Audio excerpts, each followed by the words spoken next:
Na kusalimu katika jina la Bwana wetu Yesu Kristo. Amen.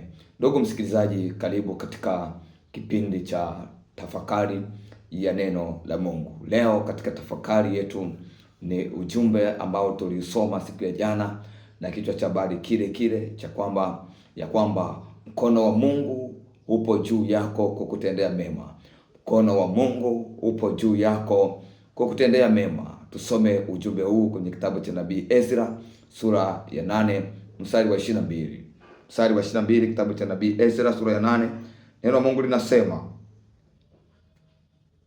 maana naliona haya kumwomba mfalme kikosi cha askari na wapanda farasi ili kutusaidia juu ya adui njiani, kwa maana tulikuwa tumesema na mfalme tukinena, mkono wa Mungu huu juu ya watu wote wamtafutao kuwatendea mema, bali uweza wake na ghadhabu yake ni kinyume cha wote wamwachao. Tuombe.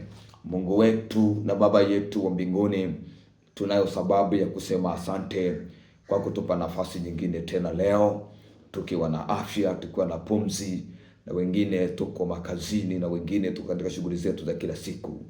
Tunakuomba Baba wa mbingu na nchi, chiria Roho wako atutafakarishe ujumbe huu asubuhi katika jina la Yesu. Amen.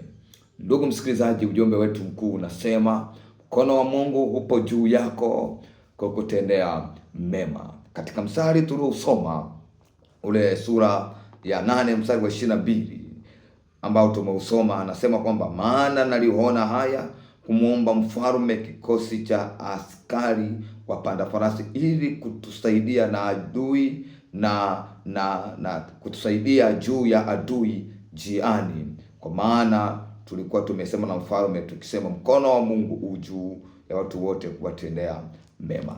Anaposema mkono wa Mungu upo juu ya watu wote kuwatendea mema, kumbuka hapo mwanzo amesema kwamba tulikuwa tunataka kumwomba mfalme askari wa kutusaidia na adui njiani. Maana yake ni nini? Katika maisha ya safari ya Ezra, safari yao ya kutoka Babeli kuelekea Yerusalemu, kulikuwa na maadui njiani, kulikuwa na upinzani njiani, kulikuwa kuna vita njiani. Na anaposema ya kwamba mkono wa Bwana upo juu ya watu wote kuwatendea mema, maana yake ni nini? Maana yake ni kwamba maadui wamekusudia mabaya kwenye maisha yao, wamekusudia mabaya kwenye maisha yao, na kama wamekusudia mabaya, alihitaji msaada ili kuweza kuokolewa na hao maadui. Na akasema siwezi kumwomba mfalme msaada wangu mimi ni katika Bwana aliyeziumba mbingu na nchi. Ni kama Daudi alivyosema katika Zaburi ile ya 121 kwamba nainua macho yangu nitazame milima, msaada wangu unatoka wapi? Daudi anasema msaada wangu katika Bwana aliyeziumba mbingu na nchi. Ezra anatambua ya kwamba msaada wake wa kweli, msaada wake wa kumsaidia na adui kule njiani upo katika Bwana. Kwa hiyo akasema, mimi ninaamuru tufunge na kuomba ili tutafute njia kwa Bwana iliyonyoka ya kututoa katika mkono wa maadui. Ndugu mpendwa, anapozungumza na wewe unapokuwa tayari umeanza mwaka na mipango yako, lakini kumbuka nakwambia ya kwamba mipango yako ambayo umeanza nayo kwa mwaka ambayo umeipanga, maisha yako ambayo umeyapanga, matarajio yako, kila kitu cha kwako ambacho kimeanza, kumbuka namna ambavyo umejipanga kufanikiwa, ndivyo adui walivyojipanga kukuharibia, ndivyo adui walivyojipanga kukuangusha. Mwandishi wa Zaburi ya 27 ule sura ya 27 mstari wake wa 2 anasema maneno yafuatayo. Zaburi ya 27 mstari wa 2 anasema, watenda mabaya walinikaribia wanile nyama yangu, watesi wangu na adui zangu walijikwaa wakaanguka. Watenda mabaya wamejipanga kukuharibia, adui zako wamejipanga kukuvurugia mipango yako ya maisha, wamejipanga kukula nyama. Wengine wamepanga mauti juu yako, wengine wamepanga ajali, wengine wamepanga vifo vya ghafla kwako, wengine wamepanga uharibifu wa kuharibia kazi ufukuzwe kazi, wengine wamepanga watoto wako waribikiwe kimaadili, kitabia, wengine wamepanga watoto wako washindwe kusoma kafanikiwa, wengine wamepanga ndoa yako ivunjike, wengine wamepanga mume wako akukimbie, wengine wamepanga mke wako akukimbie, wengine wamepanga watenda mabaya, wamepanga mabaya juu yako, juu ya safari yako ya mwaka 2026, juu ya safari yako kimaendeleo, juu ya safari yako kiuchumi, juu ya safari yako yote. Wapenda mabaya wameshapanga mabaya. Ili uweze kuokoka, ili uweze kuvuka, unahitaji mkono wa Mungu uwe juu yako kwa kutendea mema. Unahitaji mkono wa Mungu kuvushe mahali hapo katika hayo mabaya. Mwandishi tena wa Zaburi anaendelea, mwandishi wa Zaburi ile ya 34, ile ya 34 anasema, ile aya ya 16, 34:16 anasema, mwandishi wa Zaburi tena anasema 16, uso wa Bwana ni juu ya watenda mabaya, aliondoe kumbukumbu lao duniani. Ezra anasema ya kwamba mkono wa Bwana uko juu ya, anasema uweza wa Bwana na ghadhabu ya Bwana ipo kinyume na watenda mabaya. Zaburi anasema kwamba uso wa Bwana upo juu ya watenda mabaya, aliondoe kumbukumbu lao duniani. Ili uweze kuvuka, ili Bwana aweze kuondoa hao, aweze kuondosha kumbukumbu lao la mabaya yao kwenye maisha yao, unahitaji kumtafuta Bwana. Mkono wa Bwana anasema kwamba Ezra anasema ya kwamba naliona haya kuomba msaada kwa mfalme, kwa maana nilishasema na mfalme ya kwamba mkono wa Bwana upo juu ya watu wake kuwatendea mema. Mkono wa Bwana upo juu yako kwa kuvusha, kwa kutendea mema. Alafu mkono wa Bwana unapokuwa juu yako kwa kuvusha, kutendea mema, uso wa Bwana na ghadhabu ya Bwana inakuwa juu ya watenda mabaya, inakuwa juu ya mapepo, inakuwa juu ya majini, inakuwa juu ya wachawi, inakuwa juu ya waganga, inakuwa juu ya mizimu kama ni mizimu inakutesa, inakuwa juu ya kila mabaya ambayo yameachiliwa mbele yako. Unahitaji kutafuta mkono wa Bwana, unahitaji kutafuta uso wa Bwana, unahitaji mkono wa Bwana uwe juu yako 2026.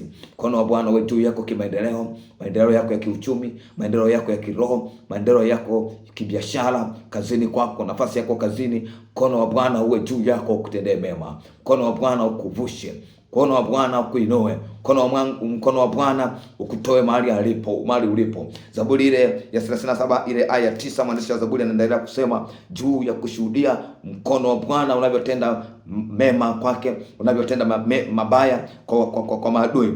Zaburi ya 39 ile sura ya 37 ile aya 9 anasema, aya 9, ukomeshe, aya 9, maana watenda mabaya wataharibiwa, bali wamngojao Bwana ndio watakaoirithi nchi.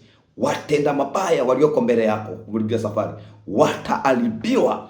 Nami leo nataka niombe mkono wa Bwana uwavunje, uwaharibu watenda mabaya, uwaharibu vifungo, uwaharibu mizimu, uwaharibu uchawi na uganga ambao umeachiliwa mbele yako.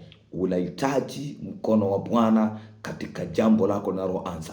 Hata kama kuna changamoto zimeanza, utafute mkono wa Bwana uwe juu yako. Utafute mkono wa Bwana uwe juu yako. Mateso yataisha, yatakoma. Hebu niombe na wewe. Baba, katika jina la Yesu, tunakushukuru kwa ajili ya mtoto wako na mtumishi wako. Bwana, asante. Tunamwombea neema yako iwe juu yake. Ninamwombea Baba, huu ni mwanzo wa mwaka. Kuna vitu ambavyo tayari amevianza, ameweka mipango, ameanza kutekeleza, lakini kuna uadui, kuna mabaya mbele yao. Kuna watenda mabaya wameinuka, wengine wanataka kumla nyama yake, wameandaa mauti, wameandaa misiba. Baba, ninakuomba kwa jina lako, hao watenda mabaya na ubaya wao uharibu kabisa katika jina la Yesu. Nami ninaamuru kwa jina la Yesu, watenda mabaya waondoke mbele yake. Bwana, waondoshe. Nami nasimama kwa jina lako Baba, naziita nguvu zako sahihi mahali alipo. Watenda mabaya na mabaya yaharibiwe kabisa, yapigwe kwa jina la Yesu. Kama ni nguvu za giza, kama ni nguvu za kichawi, kama ni nguvu za kishirikina, kama ni nguvu za kimizimu zipigwe kabisa katika jina la Yesu, ziharibiwe kabisa katika jina la Yesu na kwa damu ya mwana kondoo. Baba na Mungu wetu wa mbinguni, amesema neno lako, maana watenda mabaya wataharibiwa kabisa. Nasi tunaharibu kabisa watenda mabaya na wabaya mbele yake, ofisini kwake, kwenye familia, kwenye ndoa yake, kwenye mambo ya kiuzazi, watenda mabaya na mabaya. Baba, tunaharibu kabisa katika jina la Yesu. Baba, osha mkono wako na kumshika. Baba, mwinue, mpe kulisi nchi, mpe kumiliki uchumi, mpe kumiliki Bwana maendeleo, shughuli za kimaendeleo, mpe kutawala mahali alipo katika jina la Yesu. Namwombea leo siku ya 16 Bwana, tunapoelekea kumaliza nusu ya pili ya mwezi huu Januari, mpe kumiliki, mpe kulisi alisi Baba yale ambayo umemwandalia alisi Baba, kwenye mambo ya kiuchumi, kwenye mambo ya kiafya awe salama alisi Baba, kwenye mambo ya kimaendeleo alisi, kwenye mambo ya kiroho katika jina la Yesu asimame imara. Mungu na Baba yetu wa mbinguni, namwombea Baba afike salama katika ile hatima ambayo yuko mbele yake, afike salama kwenye ndoto, kwenye maono aliyokuwa nayo, afike salama, mipango yake ifike salama. Bwana, mshike kwa mkono wako maadui walioko mbele yake, walioko njiani, Bwana ukawaondoshe kumbukumbu lao Baba la mabaya uliharibu kabisa kwenye maisha yake. Wameweka kumbukumbu la mabaya la matatizo, kumbukumbu ya matatizo, ya kushindwa, ya kuferi, ya ajali, ya mauti, kwa jina la Yesu Baba uyaribu kabisa na kuondosha kwenye maisha yake. Mungu, tunaomba neema yako imuongoze na kumtangulia katika jina la Yesu, amen. Mungu akubariki sana. Nimesema na narudia kusema, ili uweze kufika salama katika safari yako, unahitaji mkono wa Bwana uwe juu yako, ukutendee mema, ufike salama. Mungu akubariki sana. Usiache kusubscribe channel yetu, YouTube channel, ndika Emmanuel Misarubi, subscribe channel ili wa kwanza kuweza kupata ujumbe unapokuja kwako kila siku, na usiache kushare kwa wengine ujumbe huu, na wao wabarikiwe. Ubarikiwe sana na kutakia siku njema na kazi njema.